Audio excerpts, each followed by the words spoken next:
Bien, creo que ¿Puedo ya podemos empezar? empezar, ¿no? Sí, Pues sin más demora damos la palabra a César Lorenzano, que va a hablar sobre la estructura de la clínica médica. Para mí es un placer presentar a César, un viejo amigo desde que nos encontramos en aquel primer encuentro de metateoría estructuralista iberoamericana en Zacatecas y, si me lo permite que lo diga una vez más, mi padre adoptivo. César, cuando quieras. ok, gracias, Jeffrey. Bien, después de estos Y estos prolegómenos, inconvenientes. empezamos. Cuando quieras, César. Bueno, voy a hablar de un señor K que adquiere una enfermedad. Quería decir que no era esto lo que quería presentar. Me di cuenta cuando te escuché a vos que tenía que presentar alguna otra cosa. Además, no quiero discutir con Ulises una vez más. Ya bastante hemos discutido infinidad de veces con respecto al fisicalismo, etc. Pero bueno, espero que tú tengas paciencia esta vez como me la tienes siempre. La historia es la siguiente. Adopté la letra K porque es la manera en que Freud utiliza una letra para referirse a un personaje. Y me gustó K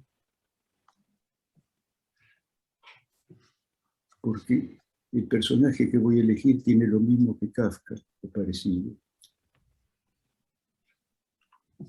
Hace una semana este señor tenía gripe, cura la gripe, pero a la semana aparece con un dolor intenso, fiebre, tos, se decae, le duele el costado del tórax, tiene flema, tose.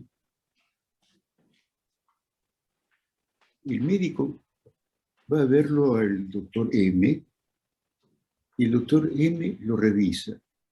Hace lo siguiente, como se ve ahí en la figurita, está ocultando el pulmón y después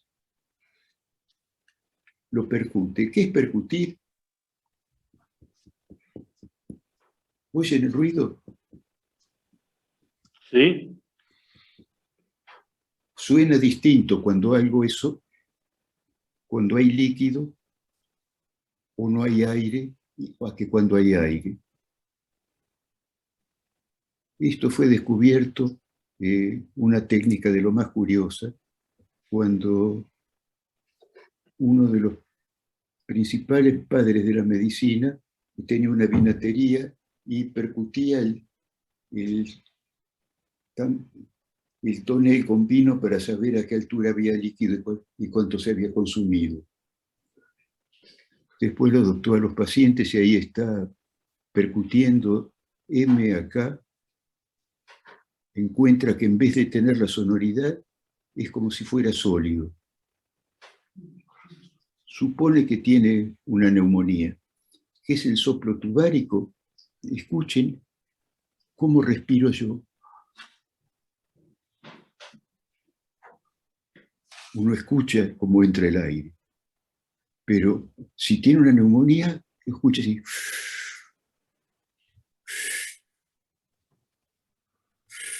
Eso es un soplo tubárico. Ya a esta altura están en condiciones de diagnosticar, igual que M, igual que yo, una neumonía a un paciente.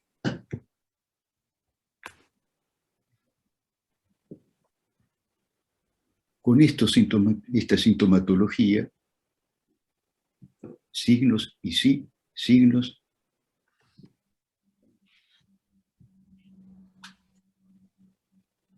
supone que hay una lesión interna. Y esta lesión interna típica de la neumonía, la va a corroborar con una placa de tórax. Se ve acá como todo lo que tiene aire es negro. Y esto es la zona neumónica donde sentía el dolor K, donde se escuchaba el soplo tubárico, donde se percutía sóleo.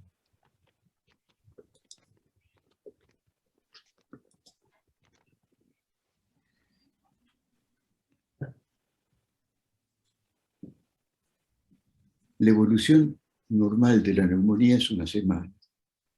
Esto es muy curioso. Estos lapsos se dan bastante normalmente dentro de la medicina. A la semana ocurre un periodo de crisis. Esto significa que o baja dramáticamente la fiebre o se continúa y el paciente muere. Esto antes de que hubiera antibióticos. Igual, el proceso sigue por lo menos una semana con la lesión conteniendo todavía microorganismos. Esto también es muy curioso. ¿Cómo es posible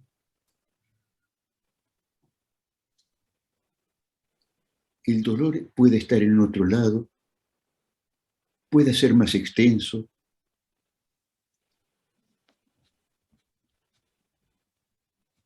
pueda no tener fiebre? No hay dos neumonías iguales. Sin embargo, el diagnóstico se puede hacer lo mismo.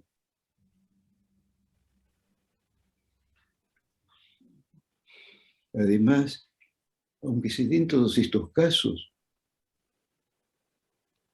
M podría estar equivocado. No sé. Lo que hace es analizar si existe el microorganismo específico que es el neumococo. Lo encuentra y se acabó. Va a andar bien con penicilina, va a curar, entre paréntesis.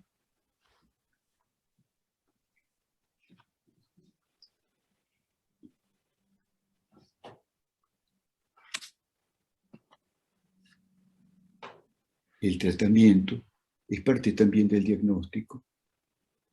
Si cura con antibiótico, corrobora el diagnóstico exactamente igual que sin necesidad de hacer un análisis de las secreciones.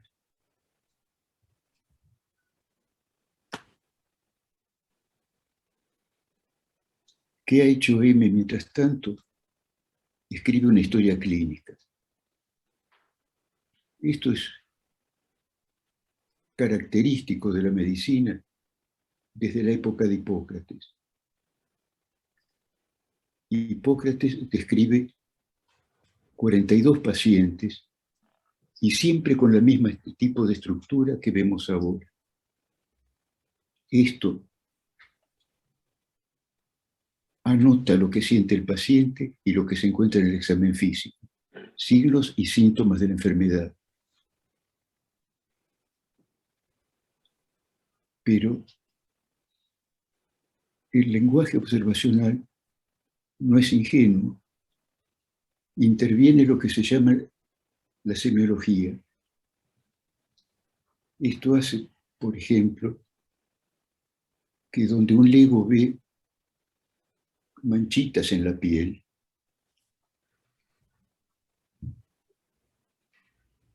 un dermatólogo, un médico que se especializa en enfermedades infecciosas, detecta diferentes tipos donde un lego ve una sola clase de mancha. Pueden llegar a verse hasta 22, hasta 230 formas distintas de adoptar manchitas, incluyendo la más curiosa que yo haya visto este año,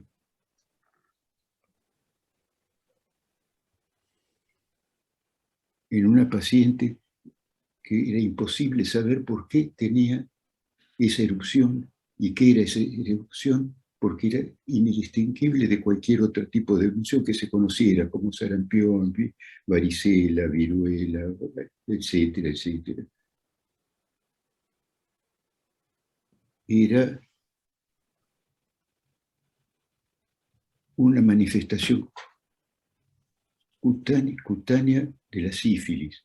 que por ser, que se la llama la gran simuladora, que por ser tan rara en nuestros días, demoró como 15 días en tener un diagnóstico específico. La historia sigue porque curó con penicilina. Todo este lenguaje observacional, no ingenuo, es no teórico con respecto a la clínica médica. Existe un conglomerado de signos y síntomas que configuran una enfermedad semiológica. No es todavía una enfermedad clínica.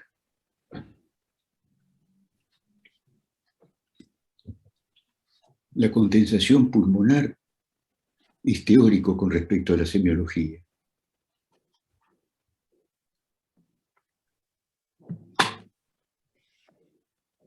El lenguaje de la condensación pulmonar tiene términos que provienen de la anatomía, fundamentalmente histología, anatomía, fisiología patológica, es decir, alteraciones de la anatomía del funcionamiento. También es muy curioso que esto no pudiera entender por qué había tantas palabras para describir la anatomía, la fisiología, etcétera, etcétera. En el artículo prácticamente fundacional de la filosofía de la medicina del año 76, de uno de los 4 participantes que fundaron, hicieron visible en la Philosophy of Science Association, en el encuentro bienal del 76, la filosofía de la medicina o epistemología de la medicina. Lo más curioso es que la referencia del lenguaje describe entidades, una no teórica con respecto a la teórica, y que ambos evolucionan progresivamente conjuntamente. Es decir, hay una ley evolutiva que dice lo siguiente: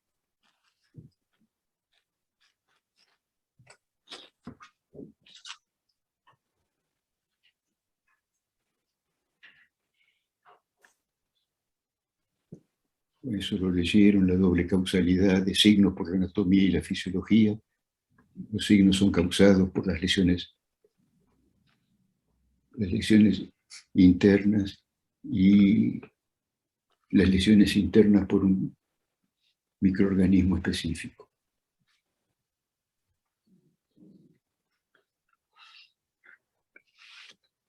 Esto es muy simple. Acá es un ejemplar de la neumonía que es no teórico, semiológico, teórico, anatomofisiopatológico o externo.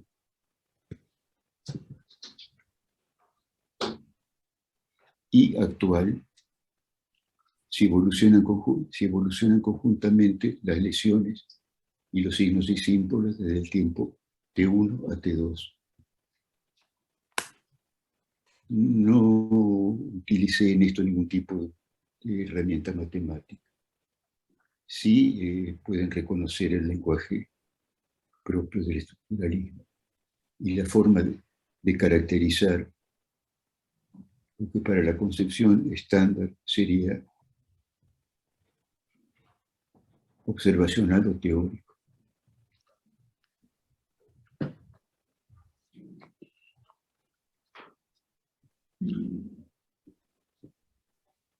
Lo siguiente es prescindir de la escritura clásica del estructuralismo para mostrarlo con diagramas. El diagrama igual que todas las imágenes, portan información. Y es una forma de transmitir información que es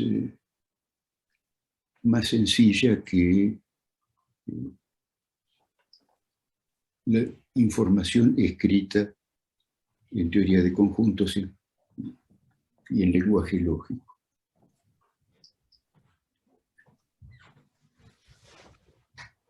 Es muy simple, tiene gripe en el tiempo T1 y a la semana T2 tiene signos y síntomas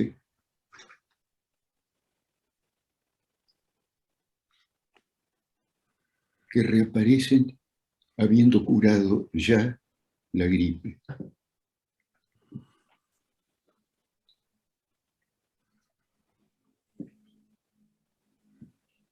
En el tiempo T2 se incorporan signos y síntomas y las lesiones anatomofisiopatológicas. Y deviene un ejemplar actual porque sigue una evolución prevista por la teoría. Del estado gripal pasa al estado neumónico y del estado neumónico en el tiempo 3 pasa a que no tiene más signos y síntomas y no tiene más lesiones internas del organismo.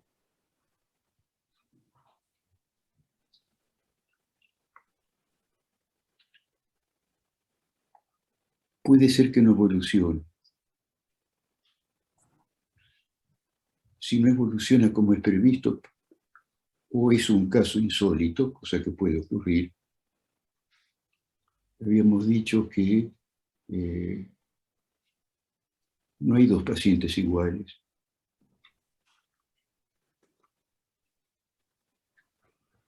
Y se pueden reconocer que son pacientes de la misma. Se puede poner, caratular de la misma manera, aunque sean diferentes, pero esto lo que quiere decir es que hay una curva de Gauss en la cual hay un núcleo mayoritario que presenta las cosas normales y un núcleo minoritario que no las presenta.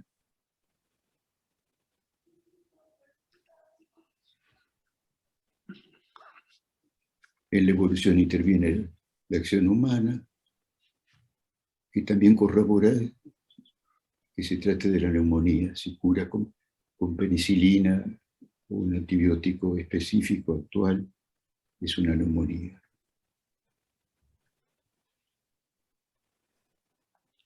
La maniobra que hago después es generalizar pasos de K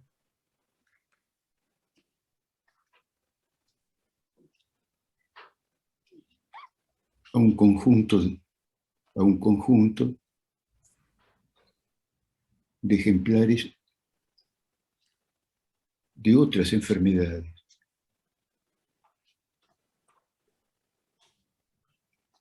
Ya pertenecientes al resto de la clínica médica. Enfermedades renales, hepáticas, etcétera, etcétera.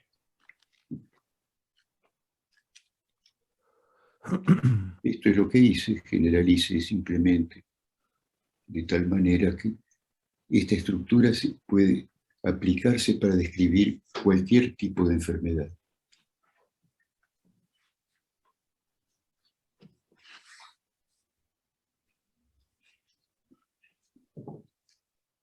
En el siguiente renglón, lo que digo es que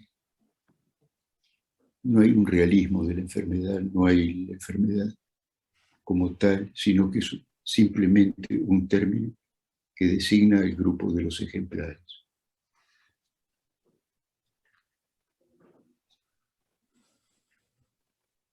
¿Cómo se agrupan? Lo hace la comunidad epistémica.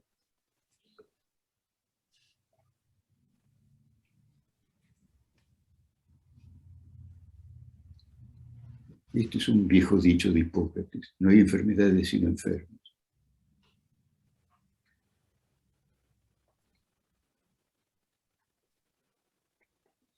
El que se dedicaba a tratar, a diagnosticar y tratar pacientes que salieran por fuera de la curva de Gauss. Era un médico televisivo, el doctor Gauss,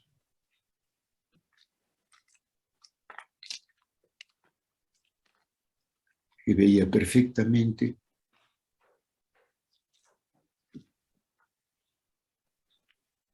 lo atípico de las minorías, que no son contempladas por los textos o las caracterizaciones estándar. No sé si saben, pero hay manuales, medicina basada en la evidencia, etcétera, que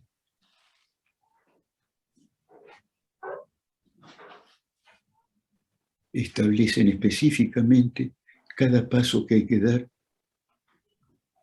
y lo que se sale de eso no sirve.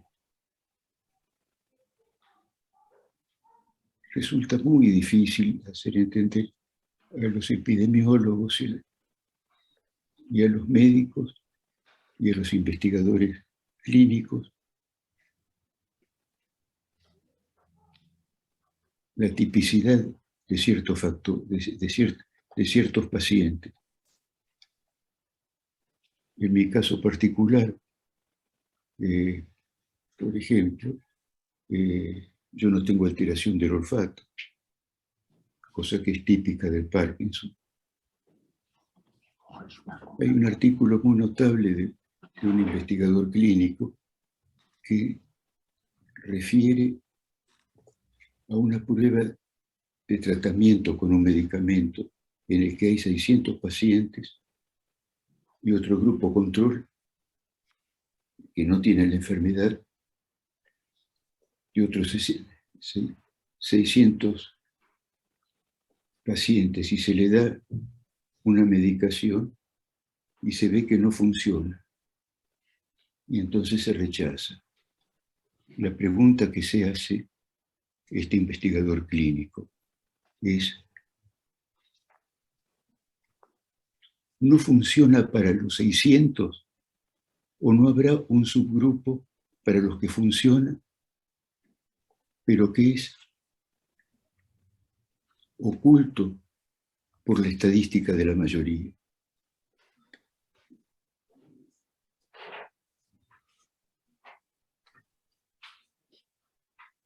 Ejemplares, estructuras que ya están interpretadas. No utilizo modelos matemáticos que refieran interpretación.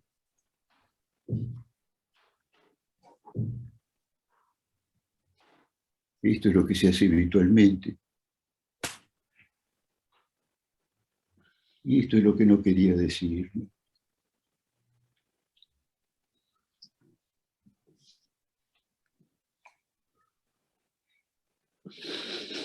¿Cómo es posible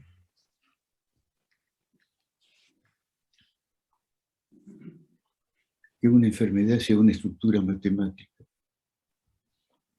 ¿Cómo es posible que si la estructura matemática es real y los pacientes son ejemplares de la estructura matemática, qué relación hay entre uno y otro?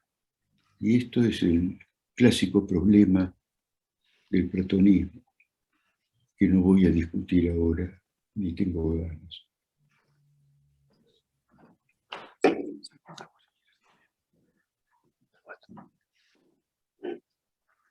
Por similitud, el médico M,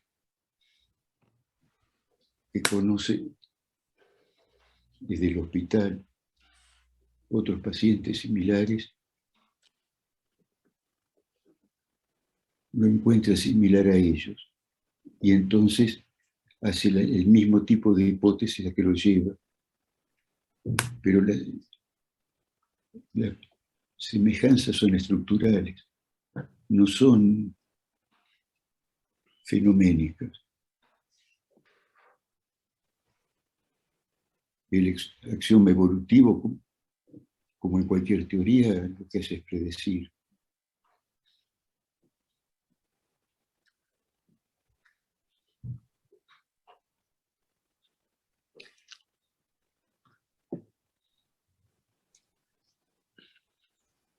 Esta es otra forma de evitar todos como conjunto. Solo los casos existentes, solamente de ellos habla el axioma evolutivo.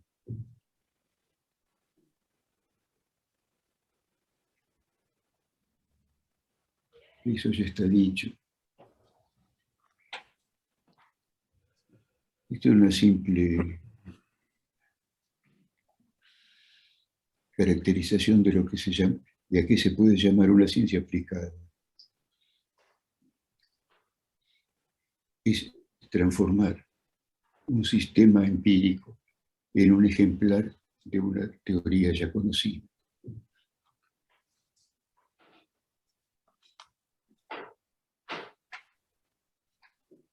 ¿Qué ocurre si no hay neumococo? Puede ser cualquier otro bicho. Un virus nuevo libera una nueva enfermedad infecciosa. A lo mejor es el coronavirus.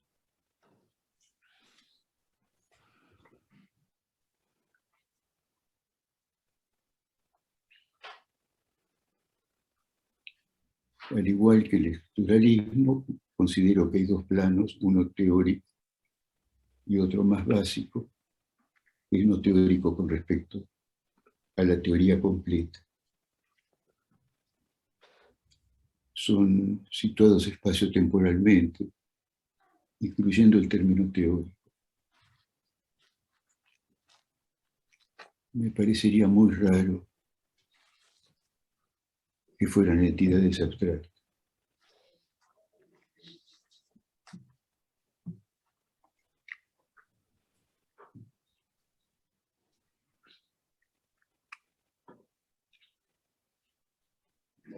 La semejanza la capta el sujeto epistémico entrenado en una comunidad epistémica.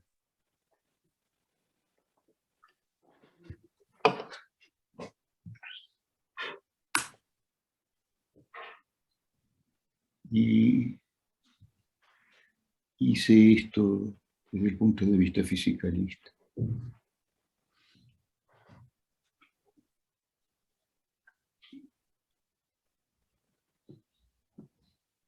Y una forma peculiar del nominalismo que no prescinde de términos generales. Sí, es el problema de Quine.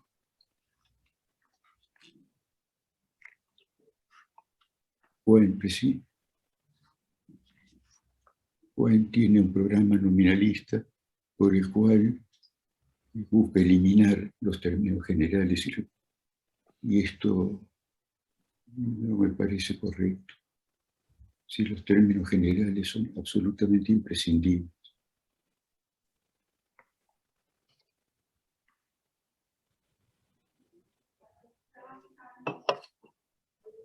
Yo creo que hasta ahora termino.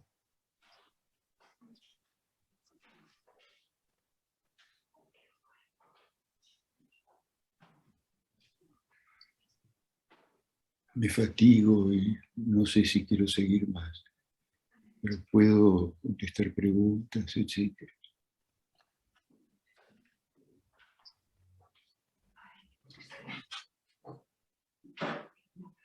Bien. César, entiendo que das por concluida tu intervención y que Así es. abrimos el tiempo para el comentario que hace Daniel Blanco.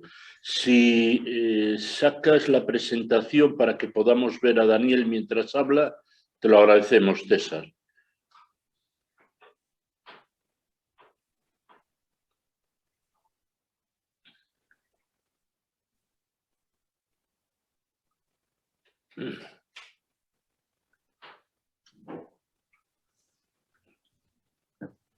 Bien, Daniel, supongo que Daniel está por ahí. Sí, acá estoy, aquí y ahora. Bien, Daniel, un placer escucharte también a ti, cuando quieras. Bueno, gracias, José Luis. Voy a empezar diciendo bueno, que es un honor para mí, un placer estar nuevamente en un encuentro estructuralista, como siempre. Y también quería agradecer a Pablo la oportunidad de poder compartir algo sobre el trabajo de César, y también a César, a quienes, bueno, a ambos, ¿no? A Pablo y a César yo les debo en lo personal mucho, como pasa con muchos de los que estamos aquí. Así que no solamente valoro, sino que estoy contento de poder decir algo al respecto. Y bueno, no es ningún secreto que este tema no es mi especialidad, pero la lectura del trabajo que mandó César me gatilló algunas intuiciones, algunas cosas, y quería compartirlas, un poco para escucharlo también a él, por ahí si alguna cosa puede devolverme al respecto para aprender, y obviamente para el resto también, para invitar al diálogo para todos, luego. Las reacciones que voy a compartir son bastante dispares, traté de agruparlo un poco siguiendo algún criterio, no sé si lo voy a terminar respetando mucho. La reacción va a ser sobre el trabajo completo que tuve el privilegio de leer. Y hay por ahí algún matiz que como que se me terminó de aclarar un poco con lo que decías, y que por ahí lo que escribí tenía que ver más con lo que yo he interpretado que se decía en el escrito. La primera parte está más cerca de, lo que voy a decir, está más cerca del contenido, y lo otro está gatillado por el contenido y tiene relación, pero no es tan directa con el texto. Bueno, voy a empezar diciendo empezando por lo primario, es que hoy estoy de acuerdo con el punto inicial, estamos frente a una teoría explicativa genuina, que la tematización de este ámbito de la ciencia ha sido eludida por el análisis filosófico durante demasiado tiempo, y bueno, que este tipo de iniciativa han de celebrar si valen la pena, una iniciativa que por supuesto con César no nace con este trabajo, sino con el trabajo este del 76, hasta donde yo sé, que él publicara al respecto, y luego en parte eso apareciera también en su libro, en uno de los capítulos finales de su libro. Otro punto fuerte de acuerdo es que detenernos en los ejemplares de la teoría es efectivamente no solo una guía para los clínicos cuando hacen clínica, sino también, como menciona César, un buen espoleador a la hora del análisis estructural, metateórico de esta.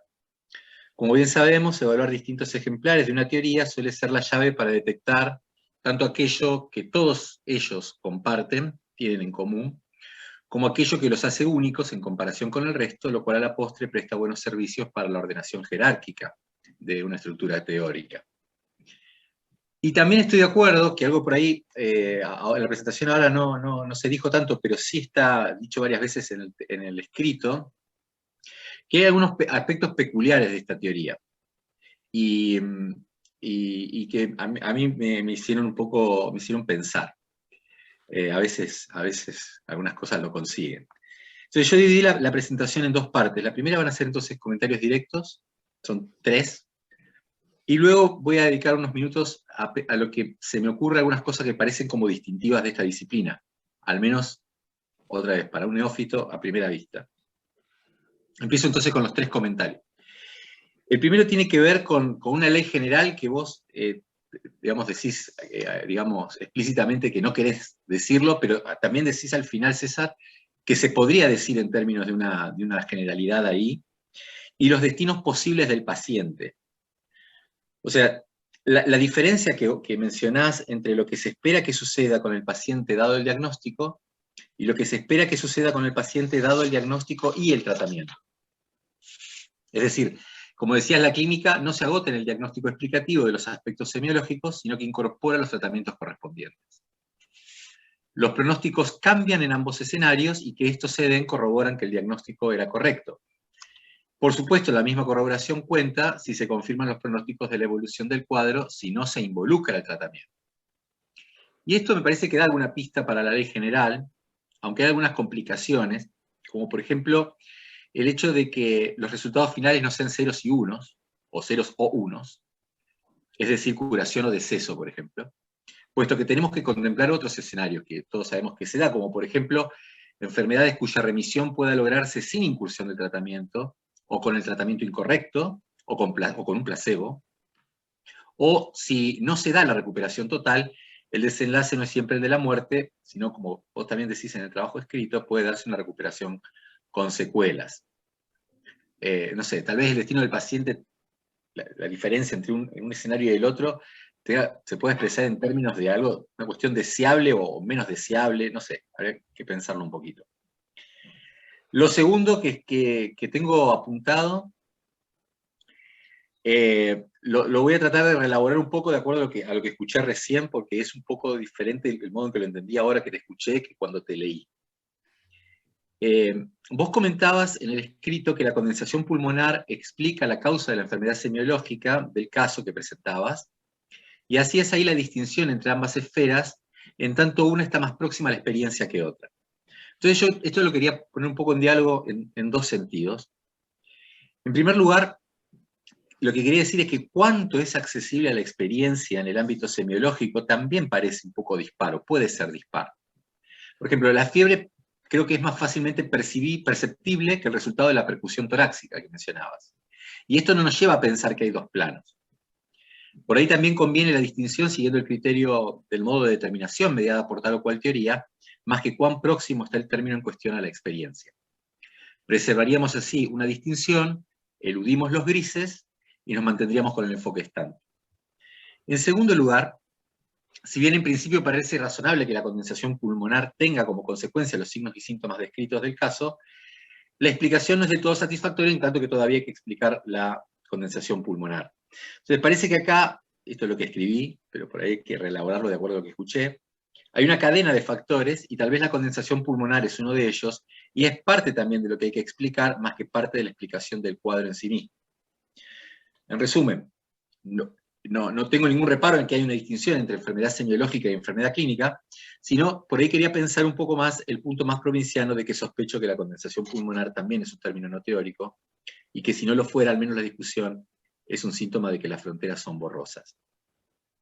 Lo tercero, esto está en el escrito, y otra vez no lo comentaste, no alcanzaste a comentarlo ahora, que también es un comentario tipo duda, ¿no? Más como un signo de pregunta lo digo, ¿no? Tiene que ver sobre las aplicaciones exitosas de la teoría. En el escrito vos comentabas que hay dos condiciones que hay que satisfacer para estar frente a un caso de modelo efectivo de la teoría. Al menos lo decís para el caso de la neumonía, pero entiendo que esto valdría para otros. Uno es que se corrobore el diagnóstico con nuevos estudios, y dos, que la evolución del cuadro se ajuste al pronóstico específico de la enfermedad diagnosticada. Y acá es donde yo me hago algunas preguntas, porque a veces me da la sensación que un usuario de la teoría podría evaluar como exitosa su aplicación con que se dé solo lo primero. Por ejemplo, un médico frente a una sintomatología específica manda estudios adicionales frente a la sospecha de COVID. El estudio muestra la presencia del virus, el SARS-CoV-2, y parece que ya está. O sea, el médico aparentemente no necesita más. Con esto quiere decir que el usuario de la teoría puede juzgar un diagnóstico como acertado antes de ver si transtemporalmente la enfermedad se comporta como la COVID. Pero acá, esto también, dialogando un poco con un colega, que no voy a decir el nombre, le voy a llamar al señor X, y yo al final le dije al señor X, Santiago, tenés razón, esto tiene que ver con valores extracognitivos peculiares de la disciplina, me parece. Que está bueno, me parece, pensarlas un poco. Por ejemplo, ahora que estamos en pandemia, el factor protección. Aquí en Argentina, si yo no entendí mal las reglas que nos pusieron, se llegó a sostener que alguien es positivo para COVID con solo la presencia de un síntoma, y era que si te habías perdido el gusto. O sea, si habías perdido el gusto, eras positivo para COVID. Sin hacer el test de virus específico y ni ver su progreso. Es decir, sobre la determinación de enfermedad, parece que hay factores extralógicos, yo diría incluso extrapsicofisiológicos, que pueden llegar a tener un protagonismo en alguna circunstancia extrema, como en este caso en una pandemia. Pero por ahí no hay que ir tampoco a un caso tan extremo. Por ahí pensar otro caso que no sea tan extremo como el que estamos viviendo últimamente, podría llevarnos a pensar algo parecido. O sea, si doy con el meningococo, todo parece claro. Pero hay muchos grises, como por ejemplo, no sé, pensaba en la discusión sobre algunos tipos de narcisismo que fueron cuestionados como algo que haya que tratar últimamente, ¿no? Digo, hay cosas que he escuchado también un poco de oídas. Entonces, otra vez, sí creo que hay una ley generalizada que habrá que explicitar, especificable, pero que es bastante compleja. Entonces, estos son los 3 comentarios que tengo para hacer, y ahora yo voy a dedicar un par de minutos a pensar un poquito lo que me parece por ahí que tiene algo de distintivo en esta práctica, y que está gatillado por la lectura del trabajo, ¿sí? La primera tiene que ver con la relación entre la base empírica y las aplicaciones exitosas. O sea, los aspectos semiológicos, no hay ninguna duda, como bien dice César, llevan a la pretensión de aplicar la teoría. Ahora, en este caso, no parece que sea el único gatillo. Y entonces, este es el primer punto que me parece singular y que podría pensarse. Parece que la teoría clínica también pretenderá ser aplicada al mismo individuo sobre el que ya se tuvo un éxito aplicativo previo. Y aquí es donde la distinción entre síntomas que llevan a pensar en diagnósticos y el diagnóstico mismo también se torna borroso. Por ejemplo, si uno tiene como síntoma una tez amarillenta, se pensará en la posibilidad de estar frente a una hepatitis. Suponiendo que los análisis den positivos para la hepatitis C, eso lleva a nuevos intentos de aplicación de otras variantes de la teoría a partir del diagnóstico que se supone exitoso. Y ahora se harán estudios adicionales que procuren detectar otras dolencias que estadísticamente están relacionadas con la primera, como en este caso sería la cirrosis, por ejemplo, y el SIDA. De este modo, la curiosidad por nuevas aplicaciones sobre un mismo individuo no viene en estos casos de nuevos síntomas, sino que es consecuencia directa del éxito aplicativo previo de la teoría. El segundo punto que voy a decir ahora tiene algo de relación con esto, porque también tiene que ver con qué es lo que gatillan las aplicaciones intencionales de la teoría, y que otra vez no siempre tiene que ver con síntomas. Y este segundo punto le puse un título en homenaje a Gould, pero más en homenaje al príncipe de los poetas, a Shakespeare. Le puse el dilema de Cordelia en la medicina. La teoría clínica parece buscar aplicarse también a ciegas, cuando no hay síntoma alguno, cuando uno se hace una batería de análisis de rutina, por ejemplo. Uno no tiene una aplicación concreta en la cabeza, no sabe dónde buscar en principio porque no tiene síntomas, sino que hay varias posibilidades.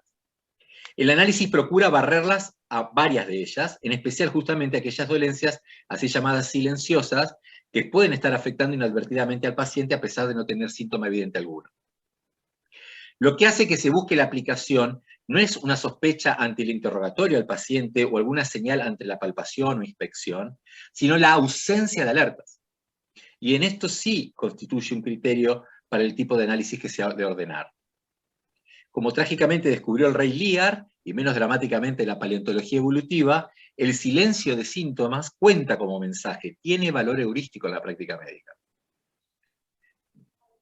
Un tercer punto, son 4, un poquito de paciencia se termina.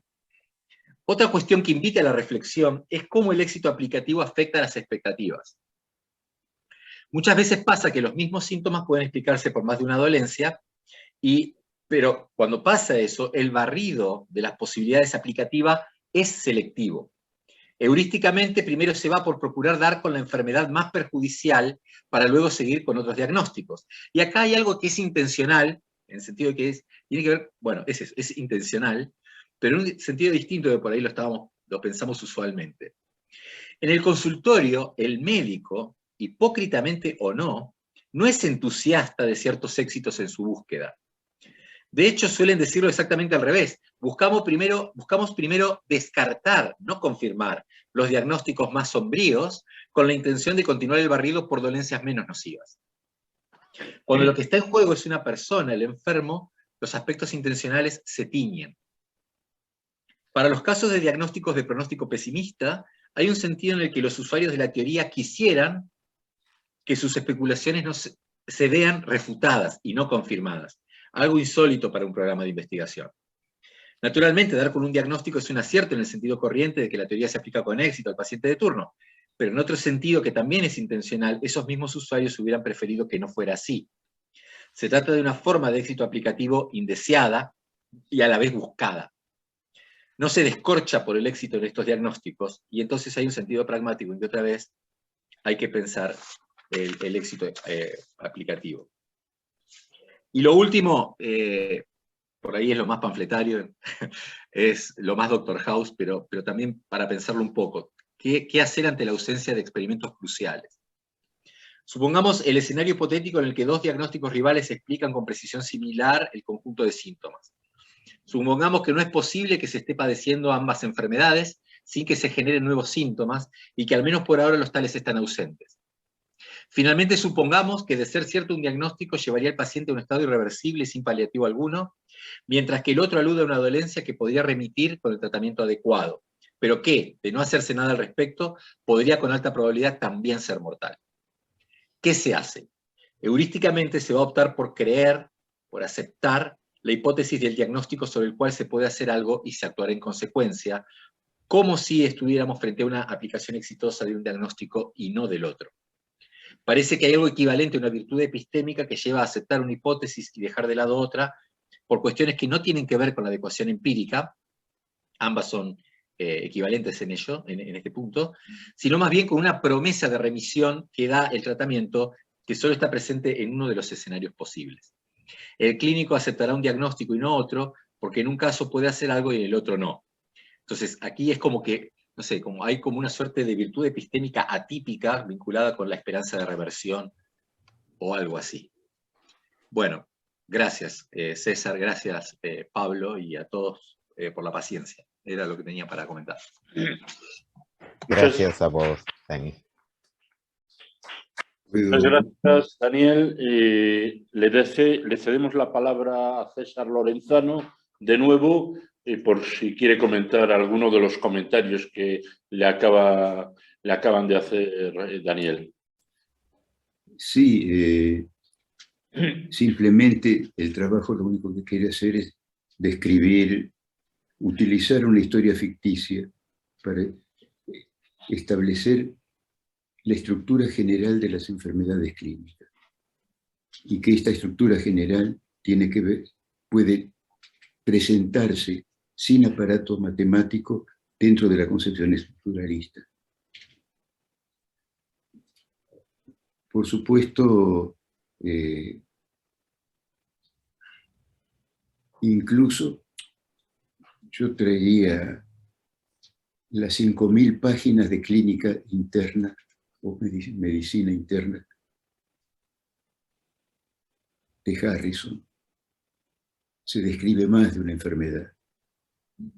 Yo lo que quise mostrar es simplemente la posibilidad de aplicar la estructura del estructuralismo a ejemplares, prescindiendo de formulaciones matemáticas y a una manera fisicalista. Esa fue la intención y por eso pensé que empecé diciendo que a lo mejor no era lo que tenía que mostrar. Estoy totalmente de acuerdo. Sí, no quiero describir el accionar del médico en el consultorio, ni decir, por ejemplo, como es absolutamente cierto, que hay un porcentaje muy grande de pacientes que van al consultorio y no tienen absolutamente nada. Otros que curan solo, otros que vienen a controlarse. Eso no me interesa. Sí estoy de acuerdo en que la enfermedad a veces puede prescindir de manifestaciones que pueden ser relatadas o observadas como signos. los análisis en busca de generales pueden detectar una diabetes sin que haya habido el adelgazamiento, etcétera, etcétera, etcétera. Peor todavía, puede haber fallas genéticas que implican que alguien va a desarrollar una enfermedad y va a morir de esa enfermedad a los 35 años. ¿Cómo lo consideramos? ¿Como enfermo? ¿Como sano? Cuando se hace el estudio genético no tiene absolutamente nada.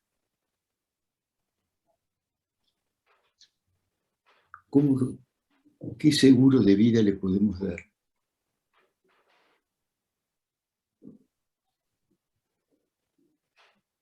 Es probable que haya una tendencia a reemplazar la percepción de los signos y síntomas por parte de un buen médico, por una aparatología que dé el diagnóstico directo. Esto es probable.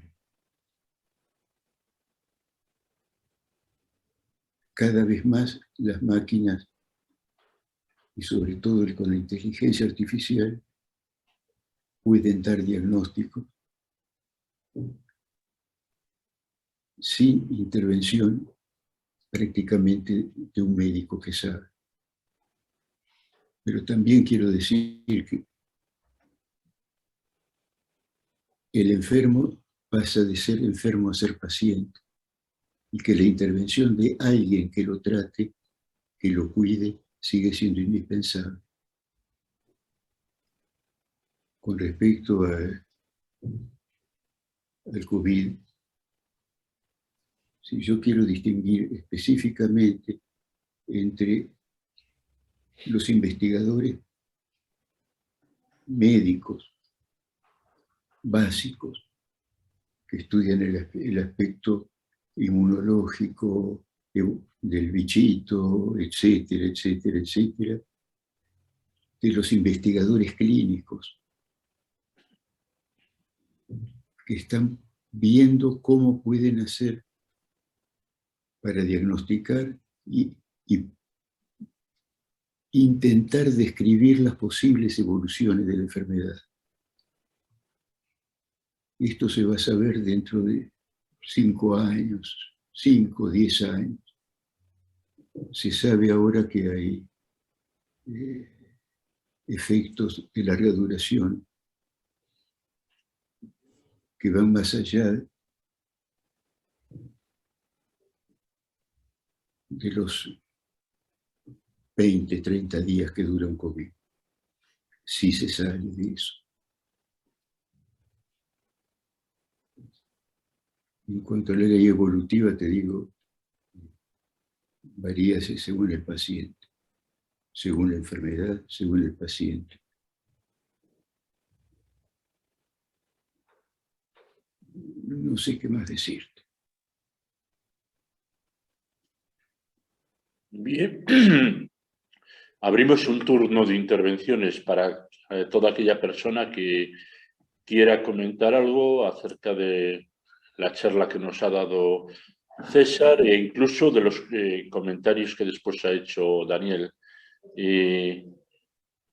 ¿Alguien pide la palabra?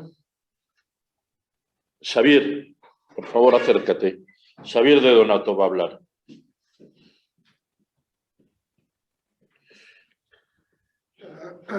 Muchas gracias, César, y también a Daniel. He seguido con atención tu charla, me ha interesado mucho y comparto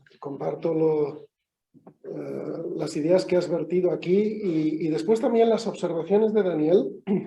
Os quería hacer a ambos una pregunta que tiene que ver con el hecho de que, bueno, con César he hablado alguna vez de esto, pero ya no me acuerdo muy bien del contenido de esas conversaciones. Es del hecho de que, bueno, hay una palabra que continuamente me venía a la mente conforme César iba exponiendo su reconstrucción informal, ¿verdad? y es la palabra abducción. Hay toda una literatura, sobre todo pienso en Paul Taggart, que ha aplicado incluso algunas herramientas semiformales al caso del diagnóstico médico. Y luego recientemente conozco a Atocha. Bueno, Atocha ya la conocía de antes, pero recientemente la escuché aplicar sus cosas concretamente al diagnóstico médico y a la clínica. Y me gustaría preguntaros, bueno, y especialmente a César, claro, bueno, lo que tiene que decir al respecto, si ese tipo de literatura le mueve, le parece interesante. Era esto, gracias. César, por favor.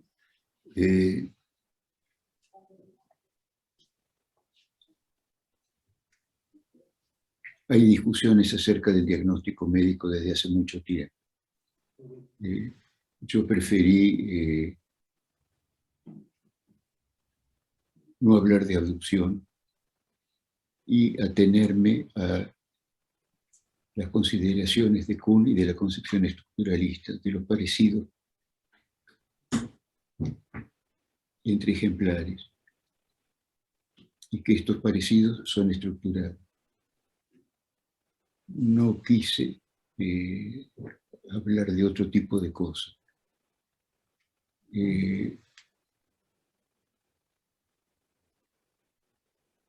Me basé también en el artículo de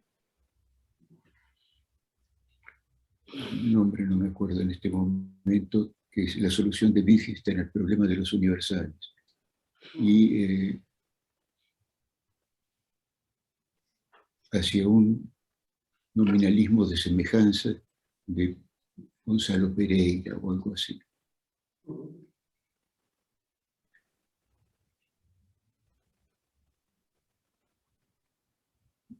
Que otro siga otro camino y que tenga buena suerte.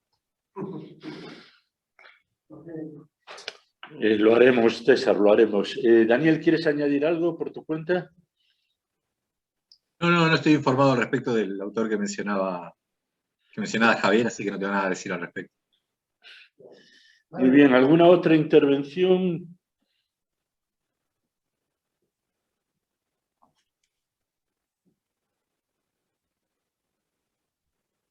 No veo que nadie pida la palabra. Pablo, por favor. Sí, ¿qué tal?